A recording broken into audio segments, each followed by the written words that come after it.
काजी साहब ने आखिरी बार इजाबो कबूल का सिलसिला जारी किया, मगर जरताज की चुप नहीं टूटी। हाजरीन में बेचैनी की लहर दौड़ गई थी। वक्त साकित हो गया था। मीर सजावल के अंदर एक तूफान बर्पा होने लगा। जरताज के इकरार का मुंतजिर उसका पूरा जिस्म समात बन गया था। जरीना ने जरताज की पुश्त पर हाथ का दबाव बढ़ाकर अपनी मौजूदगी और मजबूरी का एहसास दिलाया। तभी जरताज चौंक कर भयानक ख्वाब के असर से वापस लौट आई। जरी, हमारे बाद इस पूरी दुनिया में कहीं पनाह नहीं मिलेगी। मीर साईं जैसे भी हैं तेरे लिए मजबूत साहिबान साबित होंगे।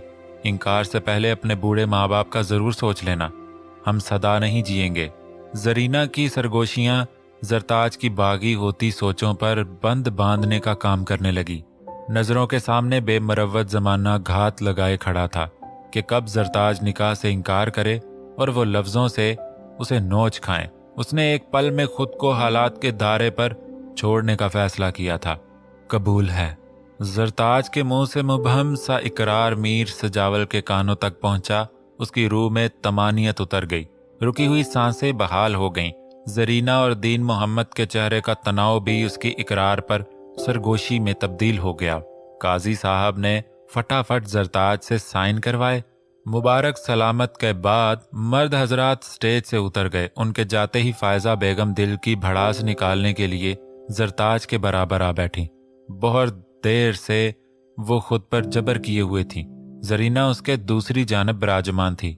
लड़की, तुझे तो बहुत नखरे दिखाने आते हैं। उन्हें अदाओं से तूने मेरे साईं को फंसाया होगा, मगर याद रख, बहुत जल्द हवेली से तेरी छुट्टी करवा दूंगी। ज्यादा हवाओं में उड़ने की जरूरत नहीं है। मुंह के बल गिराऊंगी तो मुंह छुपाने को भी जगह नहीं मिलेगी। बड़ी ड्रामेबाज बन रही है। असल की थी तो इनकार कर देती ना। मन में तो लड्डू फूट रहे होंगे, इनकार कैसे करती।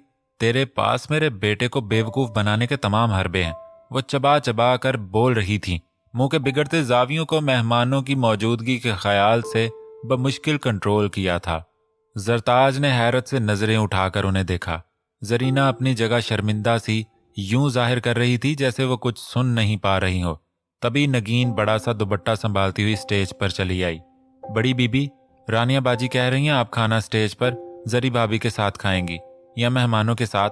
नगीन ने डरते डरते पैगाम पहुंचाया। क्यों नगीन बीबी, अपनी औकात भूल गई हो क्या? ये तेरी भाभी कब से हो गई? छोटी बीबी बोल, समझी? मैं मेहमानों के साथ खाऊंगी। अभी इतने बुरे दिन नहीं आए कि इन भूखे नंगों के साथ खाऊं, फायजा बेगम ने हकारत से कहा और भारी भरकम दुपट्टा संभालती हुई खड़ी हो गई। जरताज ने शर्मिंदा नजर नगीन के उदास चेहरे पर डाली। फायजा बेगम एक ही तीर से दो निशाने करके चलती बनी। छोटी बीबी, आपके लिए खाना लगवा दूं? नगीन ने आहिस्ता से पूछा। नहीं, मुझे बिल्कुल भूख नहीं है। प्लीज तुम अम्मा को ले जाओ, उन्हें अपनी निगरानी में खिलवा दो। पगली हुई है, सुबह से देख रही हूं तो उन्हें ढंग से कुछ भी नहीं खाया, अब भी मना कर रही है। पता नहीं ये जालिम लोग घर ले जाकर कुछ खाने पीने को पूछेंगे भी या नहीं। क्या रात भर भूखी रहेगी? जरीना यकदम परेशान हो गई। कोई पूछे ना पूछे, आपका जालिम दामाद तो जरूर पूछेगा। जरताज को पूरा यकीन था। उसने दिल में सोचा, अम्मा, मैं बाद में खा लूंगी ना, अभी मुझसे जिद मत करें। वो बेजारी से बोली। जरताज की आंखें एक पल में झिलमिलाने लगी थीं। जरीना उसकी कैफियत समझकर खामोश हो गई। रात के 12 बजे तकरीबन सभी लोग वापस हवेली पहुंचे थे। रानिया और हुनैन ने दुल्हन के वेलकम के लिए जबरदस्त इंतजामात किए थे। ड्राइव वे से लाउंज तक गुलाब के फूलों की पत्तियों से रास्ता बनाया गया था और वही रास्ता खास शक्ल में मीर सजावल के बेडरूम तक पहुंच रहा था। मीर सजावल अपनी दुल्हन का हाथ थामे दरवाजे तक पहुंचा तो रानिया उसका रास्ता रोकर खड़ी हो गई। आपकी इकलौती बहन हूं, भारी भरकम रास्ता रुकाई लूंगी, उसके बाद ही आप दोनों को अंदर आने दूंगी। वो एक हाथ कमर पर टिकाए एक हाथ को नचाते हुए बोली। सब बेसाख्ता हंस पड़े। मीर सजावल का कह कहा सबसे बुलंद और जिंदगी से भरपूर था। उसने भरपूर एंजॉय करते हुए अपने हाथ में दबा जरताज का हाथ दबाया। तुम्हें बस मौका चाहिए, हर जगह मांगने खड़ी हो जाती हो। भाइयों को लूटने के सिवा कोई और काम है तुम्हारे पास? हुनैन मीर सजावल के करीब होते हुए बोला। तुम ज्यादा मत बोलो, तुम्हारी शादी पर तो हर हर कदम नेग लूंगी। रानिया चहकी। तो तब तक हमारे सरों पर सवार रहोगी? चलो अब रास्ता छोड़ो, दूल्हा दुल्हन को अंदर आने दो। हुनैन तुर्की ब तुर्की बोला। हरगिज नहीं, पहले सजावल भाई तगड़ी सी नेक देंगे, फिर अंदर आए। यार सजावल, देखो जेब में सिक्का पड़ा हो तो बच्ची को दे दिला दो। मीर सबतीन ने भी मुस्कुराहट दबाए हिस्सा लिया। क्या भाई, आप भी उन के साथ शामिल हो गए? रानियां उछल पड़ी। मीर सजावल को जरताज के नाजुक सी जान का ख्याल सताया। वो भारी सूट और ज्वेलरी के बोझ से झुकी जा रही थी। उसने पीछे खड़े मुलाजिम को इशारा किया। मुलाजिम ने झट से नेकलेस का केस उसकी जानिब बढ़ाया। ये लो, क्या याद करोगी? मीर सजावल जैसा भाई मिला था। मीर सजावल ने गंभीर आवाज में कहते हुए उसके सर पर थपकी दी। ओ वाह, ये तो बहुत खूबसूरत है। रानिया ने झट केस ओपन किया। सबकी आंखें खैरा हो गईं। नेकलेस बहुत खूबसूरत था। इतनी प्यारी सी दुल्हन लेकर आए हैं। ये तोहफा तो इनके सामने बहुत छोटा है, फिर भी थैंक यू सो मच। रानिया ने मुस्कुराते हुए मीर सजावल का दिल खुश कर दिया। उनकी नोक झोंक खत्म होने पर फायजा बेगम ने दहलीज में तेल डाला, फिर उनका सदका उतारा, फिर वो दोनों अंदर आ गए। मीर सजावल ने अब तक भी जरताज का हाथ नहीं छोड़ा था। मुंह दिखाई की रस्म के लिए मीर सजावल और जरताज को एक साथ बिठा दिया गया। फायजा बेगम ने बड़ा सा शीशा इन दोनों के सामने रखा, फिर घूमकर जरताज के पास आ गईं और उसका घूंघट पलट दिया। जरताज के होशरुबा रूप को देखकर मीर नजरें पलटना भूल गया। वो इतनी हसीन लग रही थी कि मीर की सांसों की रफ्तार तेज हो गई। वो सरशारी से मुस्कुराया। अलबत्ता जरताज ने अपनी पलकें उठाने की जहमत नहीं की थी। वो इसी तरह सर झुकाए बैठी रही। 2-4 मजीद रस्मों के बाद मीर सजावल उठकर मर्दाने की तरफ चला गया। सब लड़कियां माँ फायजा बेगम उसे मीर सजावल के वसी और अरीज शानदार कमरे में बिठाकर चली गई थीं। जरताज ने तायराना नजर पूरे कमरे पर डाली।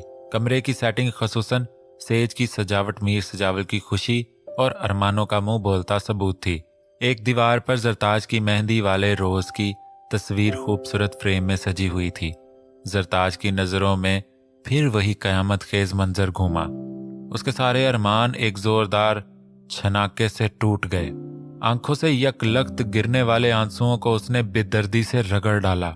वो मीर की आमद का इंतजार किए बगैर तकिए पर सर रखकर लेट गई, मगर बावजूद कोशिश के कपड़े चेंज करके मीर सजावल पर जुल्म ढाने के लिए उसका दिल आमादा नहीं हुआ था कि वो मीर के जज्बात से बखूबी वाकिफ थी। बारहा वो जरताज को इस रूप में अपने बेडरूम में मौजूदगी की ख्वाहिश कर चुका था। न जाने कब उसने सोचते सोचते करवट ली और थकन की वजह से चंद लम्हों में ही गाफिल हो गई। मीर सजावल आधी शब गुजर जाने के बाद बड़ी मुश्किल से दोस्तों से जान छुड़ा कर आया था। कमरे का माहौल मध्यम रोशनियों में ख्वाबनाक हो रहा था। उसकी नजर बेड पर औंधे मुंह सोई हुई जरताज पर गई। मीर के दिल को जबरदस्त चोट लगी थी। अगर इसने बदले की आग में अपनी मोहब्बत को ना जलाया होता तो जरताज इस रात की बेकदरी कभी नहीं करती, बल्कि सुबह तक इंतजार में बैठी रहती, पलक नहीं झपकती। वो दुख से सोचता दबे कदमों से चलता हुआ बेड तक पहुंचा, फिर जगह बनाकर उसके बराबर ही बैठ गया। जरताज की बैग का गला डीप था। उसकी नर्म मुलायम रेशमी जिल्द दुपट्टे में से साफ झलक रही थी। मीर ने दुपट्टा सिरकाकर उसकी पुश्त को सहलाया। जरताज उसके हाथ का लम्स महसूस होते ही जाग गई, मगर पोजीशन चेंज नहीं की, न आंखें खोली। दिल भर साईं, इस रात का इंतजार सिर्फ मैंने ही नहीं, तुमने भी बड़ी शिद्दत से किया है। इस मुरादों वाली रात को यूं सोकर मत गंवाओ, उठ जाओ। उसने नरमी से जरताज का बाजू पकड़कर उसे उठाया। वो जानता था कि जरताज जाग गई है। जरताज बगैर पसो पेश के उठकर बैठ गई। वो खामखा ही अपना दुपट्टा दुरुस्त करने लगी, जो पूरी तरह पिनअप था। तुमने खाना नहीं खाया, खाना मंगवाऊं? उसने जरताज का हाथ पकड़कर अपने गाल से लगाया। जरताज का दिल पूरी कुव्वत से धड़का। मुझे भूख नहीं है, उसने आस्तगी से इनकार कर दिया। पूरी रात खाली पेट जागोगी तो तबीयत खराब हो जाएगी, कल वलीमा है। वो मानी खेजी से बोला, मुझे नहीं खाना। जरताज झिनक गई। हाँ? मीर ने हुंकारा भरा। बहुत जिद्दी हो गई हो, वो कदरे ताकुफ से बोला। आज से मेरे घर, मेरे दिल की धड़कनों हत्ता के सांसों पर भी तुम्हारी हुक्मरानी होगी। दिल भर साईं, तुम जो चाहोगी बस वही होगा। मीर ने अपने सर से दस्तार उतारकर उसके सर पर रख दी, फिर मोबाइल निकालकर जरताज की पिक बनाई, फिर उसके कंधे पर हाथ रखकर सेल्फी ले ली। आपने मुझे जिल्लत भरी जिंदगी से नवाज दिया है, मेरे लिए यही काफी है। मैं इस एजाज के काबिल नहीं रही हूं। वो तल्खी से बोली। मीर ने लब भींच लिए। मेरी दिलबर, आज मुंह मीठा करो। इन कड़वी बातों को कल पर उठा रखते हैं। उसने जरताज के होंठों पर उंगली रखकर कहा, फिर साइड टेबल की ड्रॉ से एक खूबसूरत पैकेट निकालकर खोलने लगा। पैकेट में से जुड़ाव घड़ी बरामद हुई। जरताज की आंखें घड़ी पर ठहर सी गईं। घड़ी के डायल और चेन पर नन्हे मुन्ने डायमंड्स जगमगा रहे थे। उसने रानिया के मुंह से उड़ती पड़ती बात सुनी तो थी, मगर गौर नहीं किया था। वो कह रही थी कि सजावल भाई ने मुंह दिखाई में देने के लिए डायमंड रूबी की जुड़ाव घड़ी मंगवाई है, जिसकी कीमत 40 करोड़ है। मगर वो घड़ी इस कदर खूबसूरत होगी, ये उसने नहीं सोचा था। पहले तो मुझे दुनिया की कोई भी चीज तुम्हारी मुंह दिखाई में देने के लिए हकीर लग रही थी। फिर मैंने ये घड़ी खरीद ली। इस घड़ी में हम दोनों की शादी का अनमोल वक्त हमेशा के लिए यादगार बनकर कैद हो जाएगा। मैं चाहता हूं मेरी आने वाली नस्लें सदियों तक याद रखें कि हमारे खानदान में कोई ऐसा आशिक मिजाज गुजरा था जिसे अपनी महबूबा से मर जाने की हद तक इश्क हुआ था। मीर सजावल उसके नाजुक मोमी दिलकश मेहंदी के डिजाइन से सजे हाथ में वॉच पहनाते हुए भारी दिलफरेब आवाज में बोल रहा था। जरताज हैरत से उसके वजी चेहरे पर उतरते रंगों को देख रही थी। जब इतनी अजीज थी, फिर मुझे क्यों अपनी दुश्मनी की भेंट चढ़ाया? क्यों मुझे रसवा किया? जिल्लत की अथाह गहराइयों में धकेल दिया? उसने दुख से सोचा। आंखों से 2 मोती टूटकर उसकी हाथ पर गिरे। मीर सजावल वॉच पहनाकर उसके हाथ को हाथों में लिए बैठा था। आंसू के कतरे पर नजर पड़ते ही उसने खींच कर जरताज को गले से लगा लिया। वो जरताज को बाहों में समेटे आंखें बंद करके उसके वजूद को महसूस कर रहा था। मैं जानता हूं तुम क्या सोच रही हो, मगर आज मैं कोई सफाई नहीं दूंगा। हम दोनों का निकाह मेरे जज्बों की सच्चाई और पाकीज़गी का गवाह है।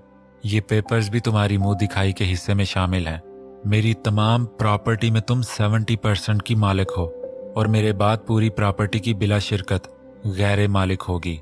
अगर मैं मर जाऊं तो मेरे बाद भी तुम्हें किसी और का या अपनी औलाद का भी मोहताज नहीं होना पड़ेगा, बल्कि वो हमेशा तुम्हारे महकूम रहेंगे।